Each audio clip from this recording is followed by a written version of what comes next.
Hello students, welcome to EPG Pathshala. I am Dr. Maimuna Akhtar from School of Pharmaceutical Education and Research, Jamia Hamdard. Here we are going to discuss about the module Theory of Atomic Absorption Spectroscopy from paper Atomic Spectroscopy. After completing this module, you shall be able to comprehend principle of the atomic absorption spectroscopy, theory, what is atomic spectra, how spectra are obtained, what factors affect spectra, atomic structure and spectra, peaks, their identification, line width and line profile, how the spectral lines are selected, what are the various type of line broadening, and important line broadening mechanisms, relationship between absorption and concentration. Coming to atomic absorption spectroscopy. Atomic absorption spectroscopy is a technique that involves study of absorption of electromagnetic radiations in relation to atomic structure. It is a technique for measuring the concentration of various elements in the sample through their absorption of light. It is a relatively simple and reliable technique which uses absorption of radiation by free atoms for determining the content of different elements. Atomic absorption spectroscopy is based on absorption by atoms or elementary ions. The components of a sample are converted into gaseous state, that means gaseous atoms or elementary ions, by suitable heat treatment. Then the absorption is measured at a selected wavelength characteristic to individual element. The absorption of the gaseous mixture serves for qualitative and quantitative determination of one or more of the elements present in the mixture in the sample simultaneously. The process of converting sample into vapor is called atomization, and the precision and the accuracy of this technique are critically dependent upon the step of atomization. Well, we all know the absorbance measured is proportional to the concentration.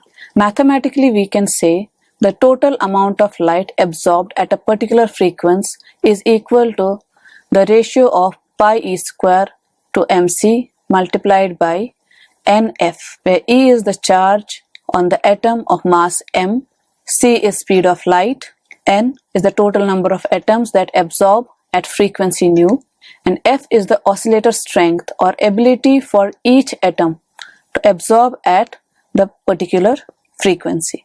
Since the charge on the atom, its mass, the speed of light c, and the value of pi are constant, the equation is reduced to constant multiplied with the number of atoms that absorb light at particular frequency and the oscillator strength, that is F.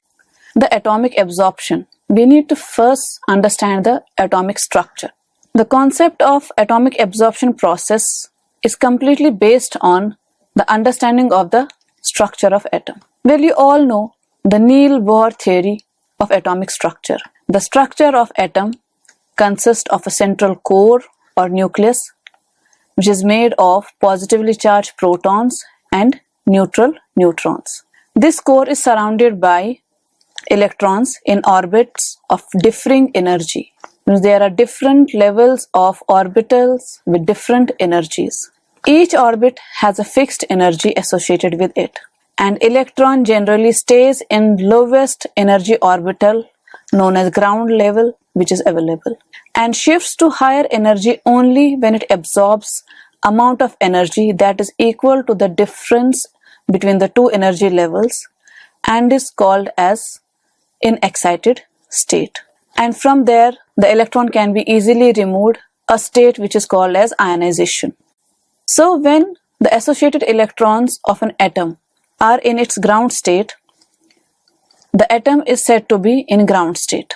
These electrons tend to remain in its permitted energy level in ordinary conditions and change to another level only if the amount of energy provided to them is equal to difference between the two levels. In such a case, they will absorb the energy and the electron will go from the ground level to the excited state. The difference in energy of two levels is given by delta E, and it can be given by equation delta E is equal to E1 minus E. E1 is the energy of the higher level and E is the energy of the lower level. And delta E is difference in energy between the two transition states levels. When the electron goes to the higher energy level, such as E1, it is said to be excited. So you can see in figure that there are two electrons present in the ground state and the higher states are already available there. But in normal conditions, the electron stays in the ground state. Only in case it is exposed to energy or sort of light which provides energy that is equal to the difference between the ground state to the electronic state, the electron will go from ground state to the excited state. One electron will go from ground state to excited state and the molecule is said to have an excited state. This slide shows you the energy level diagram of sodium and potassium. You can see the distribution of electrons in sodium atom and potassium atom. There are 2 electrons in 1s, 2 electrons in 2s, 6 electrons in 2p and 1 electron in 3s. And there are some vacant orbitals like 3p, 4s. So when the sodium atom is exposed to light and the energy of the wavelength is equal to the difference between any of the two levels, the electron in the outermost orbit will go into the next level available. Similarly, in case of potassium, the electron present in the outermost orbital will go into the next level orbital and be in excited state, and they return to their ground state by emission of light. So it is also well accepted that energy is quantized. That means energy is packeted. A packets of energy is. It's not just a wave. That electromagnetic waves have two natures. One is the photon nature and one is the wave nature.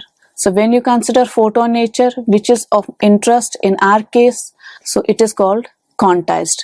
Each atom has quantized energy levels similarly. That depends upon the number of protons and the electrons present in it. So when electrons are in ground state and they absorb amount of energy equal to the difference between any of the excitation state and ground state, they get excited or they get shifted to the energy level in the excitation state.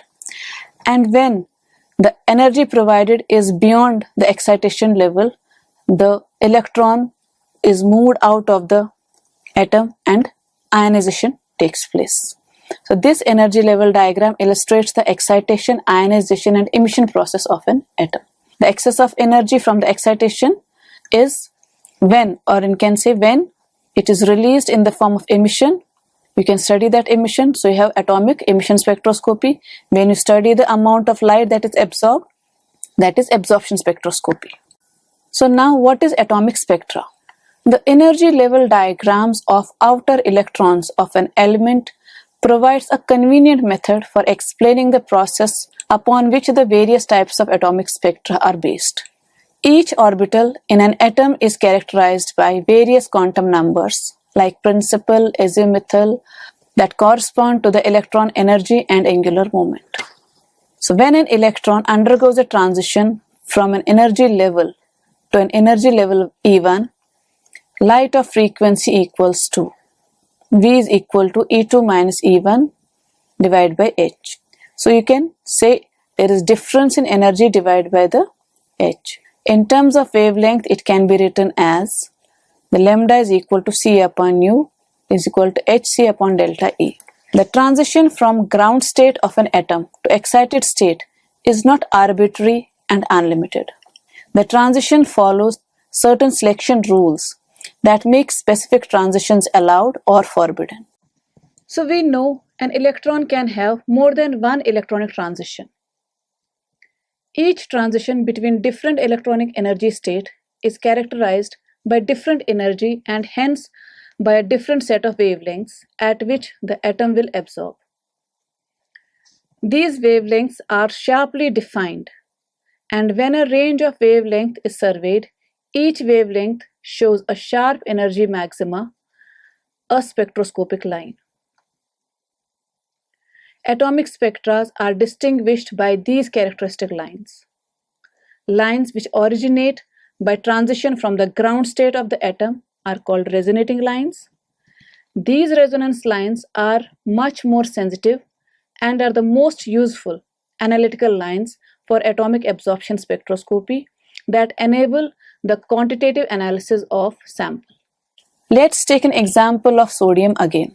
The energy level diagram of sodium metal study shows a number of transitions, all of which arise from 3s. So if you remember, there is one single electron in 3s. The dark lines represent the most probable transition, and they would appear more intense than any other transition in atomic absorption spectroscopy. Two transitions, one at 589 and another at 589.6 nanometers, are comparable transitions in terms of energy. This indicates splitting of p orbital in two levels which are slightly different in their energy. And this is called splitting, which results due to the interaction of magnetic field generated from the spin and orbital moment. The same occurs for d and f orbitals, but the energy difference is too small to be observed. So by now you are aware about the energy level diagram of sodium, and you have seen that the splitting of higher energy levels p, d and f orbitals into two states is characteristic of all species containing a single valence or external electron. That is why energy level diagram of magnesium is similar to that of sodium. But the energy difference between 3s and 3p state in magnesium is roughly twice than that of sodium, which may be because of large nuclear charge of magnesium. Dye-positive atoms have similar kind of energy level diagrams. However, as the size of atom increases, that means the number of electrons in the valence shell also increases, leading to complicated atomic spectra which are difficult to understand. So numerous possible spectral transitions and emissions are observed in atomic absorption of molecule. The Gaussian diagram or energy level diagram, which represents the transition levels in an atom, is normally used to illustrate the process. The figure on right side is the Gaussian diagram of sodium, or it is also known as term diagram. It reveals that the atomizer normally used in atomic absorption spectroscopy do not generate sufficient thermal energy to excite a large number of atoms to higher energy levels. Since valence electron correspond to 3s orbital, all absorption lines arise from transition from 3s orbital to p orbital as a selection rule. The simplified form of absorption spectra of solution is depicted in the figure below. The lines of the main series gets closer and closer with decrease in intensity towards the shorter wavelength. You can see on the right side of the figure till the convergence limit is reached. Beyond this value, no more lines are observed. That means they cannot be distinguished. No separate lines are observed. Only the continuous spectrum is observed. The convergence limit corresponds to total stripping of the valence electrons from the shell of the sodium atom and thus represents its energy of ionization. That means beyond this there is energy of ionization, no spectra will be observed. Line width and line profile. So we know that atomic absorption spectra obtained arises from transition between two quantum states. It means from lower energy state or ground state to excited state. We also know that energy difference between the two states is definite. Therefore, the amount of absorption of energy will be definite. And in other words, we can say the atomic absorption spectra should have thin lines with small or zero line width. But on careful observation and examination, the case was not found so. It was found that the lines were having a finite width, and this width is according to the Heisenberg principle of uncertainty. For example, The graph on the left hand side is according to our assumption. That means the energy difference being definite, that is atomic absorption should have a definite value, or absorption of energy have a definite value. So thin line should produce as a spectra. And the graph on the right hand side shows actual graph obtained. So that means there is something that changes or that affects the absorption process of the molecule. The line profile of a spectra is represented by the figure below. It shows line profile and half width of the spectral line. The parameters central frequency, V0, the peak amplitude, IP, and the frequency distribution with a width of delta VCW are characteristic of this profile. The frequency distribution with a width of delta VCW is generally termed as the width of the profile at half maximum, that is full width at half maximum.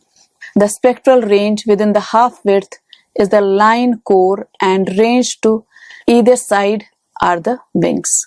So you can see in graph, you measure the total height, and at the half height the width is measured, and the upper portion of the graph which comes under the curve above the half width is called as line core, and the corners are called line wings. So now we know that the spectra is not discrete, that they are not thin lines, they are broad. So what causes this broadening of the peaks? It has been observed there are three types of line broadenings. One is called Lorentzian homogeneous, which affects all molecules equally. And second type of line broadening is Gaussian inhomogeneous. It affects certain class of molecules. And there is mixture of two, Lorentzian and Gaussian. Lorentzian effect is, as I said, affects all molecules equally. It is natural broadening, and it is a result of finite radiative lifetime, or you can say collision or pressure broadening due to finite lifetime in quantum state owing to collision. That means when molecules excite, they collide, lose some energy, and therefore when they come back, they have slightly less energy, and as a result broadening is observed. Doppler broadening due to thermal motion, that means when a system is at high temperature, there can be broadening also. And the combination of two is known as Vogit profile or convolution of 1 and 3. So one of the important broadening mechanisms is natural line width. Natural line width is the minimum possible half width. An excited atom can typically stay for about 10 to the power minus 9 to 10 to the power minus 8 seconds in an excited state before it releases the energy as a photon to reach the ground state. According to Heisenberg principle of uncertainty, the energy level of the transition can only be determined with an uncertainty of delta E over the observation time delta T. So according to Heisenberg principle of uncertainty, the energy levels of the transition can only be determined with an uncertainty of difference in energy over the observed limit of time. So we can say the product of delta EU and delta TU is greater or equal to h upon 2 pi. Delta EU is the uncertainty in energy of upper level, and delta TU is uncertainty in time of occupation of upper level. So in figure on right hand side, the lower level and upper level, it is not sure that how much time the electron which is excited to the upper level will stay in the upper level, therefore uncertainty, and how much energy will it keep during the period, hence uncertainty in energy. From this uncertainty of energy levels of a radiative transition, equation delta E equals to HV is obtained. An uncertainty of frequency of the respective spectral lines is represented as delta V equal to delta E oblique V equals to half of pi t.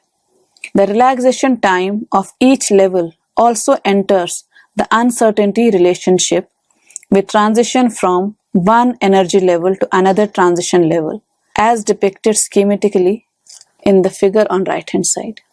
and the expression for the natural half-width delta Vn is obtained. Doppler broadening is another important source of line broadening in atomic absorption spectroscopy, and it is due to Doppler effect. It is caused by distribution of kinetic energies, or kinetic energies can be said as velocities of the molecules or atoms. The higher frequency radiations is more encountered by the atoms moving towards the light source than the atoms moving away from the light source. The emitted wavelength of atoms moving at the right angles to the detector are slightly larger than the wavelength of atoms moving towards the detector. This difference is a manifestation of the well-known Doppler shift, while in case of atoms moving away from the detector, the effect is reversed. The cumulative effect is an increase in the width of the emission line, that is broadening. As the flame temperature increases, the broadening becomes more pronounced because of the increased rate of motion of the atoms, that is, increased kinetic energy. For a Maxwellian velocity distribution, the line shape is Gaussian. The full width at half maximum intensity is in angstroms and can be calculated by the equation given, where T is temperature of the emitter in kelvins and m is the atomic weight in atomic mass unit. Pressure broadening is another reason for broadening of the spectral lines. The collision among atoms cause the pressure broadening that results in slight variation in ground state energies of atoms and in the energy difference between ground state and excited state. The impact of pressure broadening or collision broadening. The collision of the emitting particles with other particles interrupt the emission process, and by shortening the characteristic time for the process, increases the uncertainty in the energy emitted, as occurs in natural broadening. The effect depends on both temperature and density of the gas. The shapes of the peak are often approximately Lorentzian and is given by the equation lambda directly proportional to 1 plus lambda minus lambda naught to ratio of delta lambda half square whole raised power minus 1. The wavelengths are expressed in angstroms. Self-absorption or resonance broadening and self-reversal. It occurs only between identical species and is confined to lines with the upper or lower level having an electric dipole transition. That is, resonance lines are observed in case a molecule has dipole. The FWHM may be estimated as given by the formula. This also holds true for atoms with sufficiently populated low-lying excited states. This phenomena is termed as self-absorption and is responsible for the reduction of the emitted radiation. So we know the line broadening mechanisms affect the absorption spectra. That means instead of discrete line, you have broad spectra. And it's not that only one type of broadening affects. There can be convolution of various broadening mechanisms. The total observed line broadening of spectral line is actually the convolution product of all broadening mechanisms. The half width can be calculated as simple addition product if the various broadening processes, that is Doppler and Lorentz, will be considered statically independent of each other. However, in reality, these processes are correlated and cannot be considered statistically independent of each other. It can be said that in general, overall broadening is a mixture of Lorentz and Doppler broadening, and this is known as Vogel profile. If you remember, the third type of line broadening. The Doppler-like behavior in Vogel profile is shown by the line, core and Lorentz-like behavior in the line wings. This is comparison of Doppler at Lorentz line shape. The graph with the higher peak or intensity is Doppler, and which is a broader one is Lorentz type. We can say that Doppler broadening are most significant at low pressure, high temperature and small wavelength, and in comparison to it, collision broadening are more significant at high pressure, low temperature and large wavelength. This graph shows you all the three line broadening effects.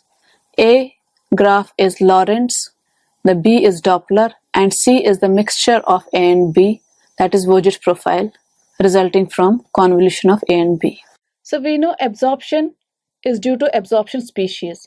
So there must be some relation between the amount of absorption and concentration of the species present.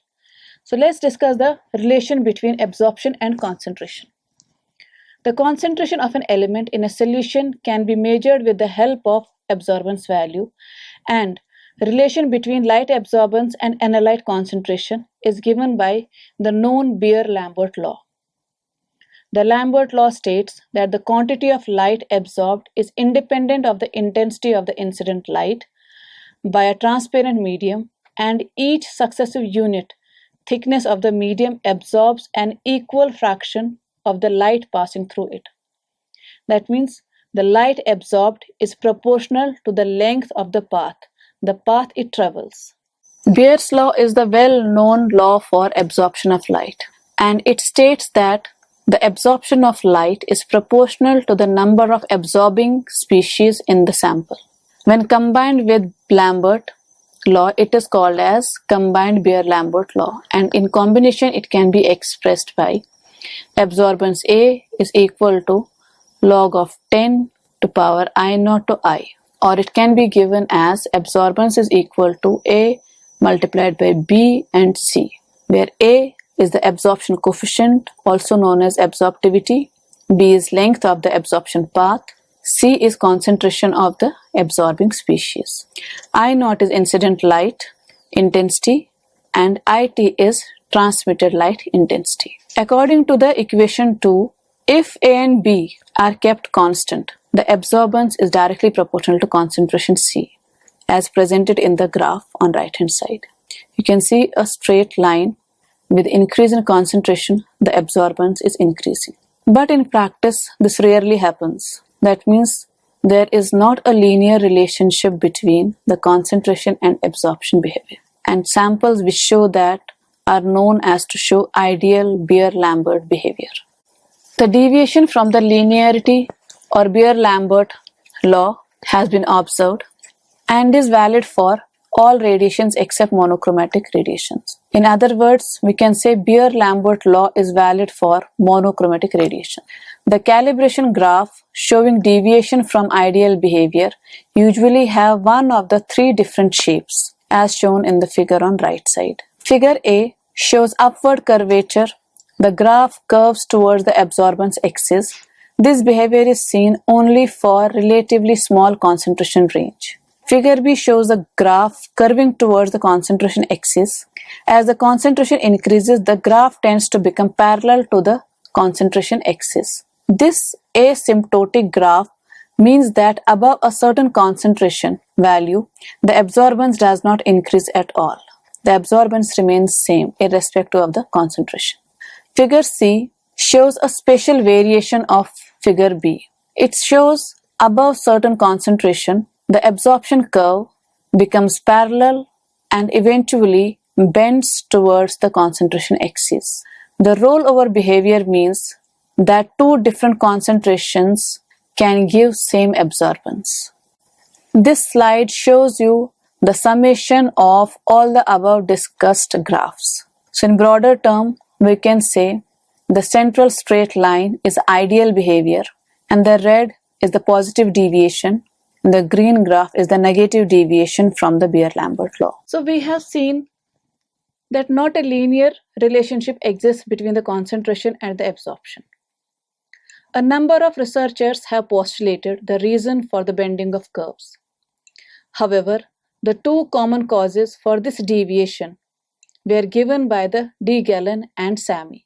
Both result from failure of the monochromator and slit system to prevent multiple closed-space lines from reaching the detector. Multiples in absorption or emission lines can often be resolved by the monochromator of an atomic absorption spectrometer. But splitting of the emission line due to the interaction between the nucleus and the electron cannot be resolved. The interaction creates a number of transitions with very similar but distinct energy differences. so that an emission line consists of a number of component lines very close to each other. This is called hyperfine structure. The wavelength difference is so small that an atomic absorption spectrometer monochromator cannot resolve them. This in effect results in broadening of emission line and contributes to curvature. Also, each hyperfine structure component may have different absorption coefficient and thereby give rise to more curvature. Example of such effect is curved calibration graph of sharp cadmium at 228.8 nanometer. In some emission lines, there are no hyperfine components. These are called ordinary lines. For example, in Telium line 225.9 nanometer. Some emission lines have the hyperfine structure components so close together that they cannot be resolved. These are quasi-ordinary lines. An example is zinc line at 213.9 nanometer. The Zeeman effect. The interference in the absorption are corrected by various methods, and Zeeman is one of the methods to correct that issue. A special case of calibration graph curvature or reflex curvature occurs in spectrometer fitted with Zeeman effect background correction system. So although Zeeman background correction system is used to correct one problem of the spectrometer, but it can induce another problem, which is curvature of the graph. The splitting of atomic spectral line in presence of magnetic field is given by the Zeeman effect. It is used to reduce the background interference. The Zeeman is used to reduce the background interference. This background absorption is compensated usually by measuring background absorption of a blank experiment and subtracting it from the absorption of sample solution. So let's summarize what we have learned from this module. We could make out the theory and principle of the atomic absorption spectroscopy, the correlation between the atomic structure and spectra, peaks and their identification, the selection of spectral lines in a spectra, the factors that cause line broadening and its types, important broadening mechanisms. We also discussed relationship between absorption and concentration. Thank you.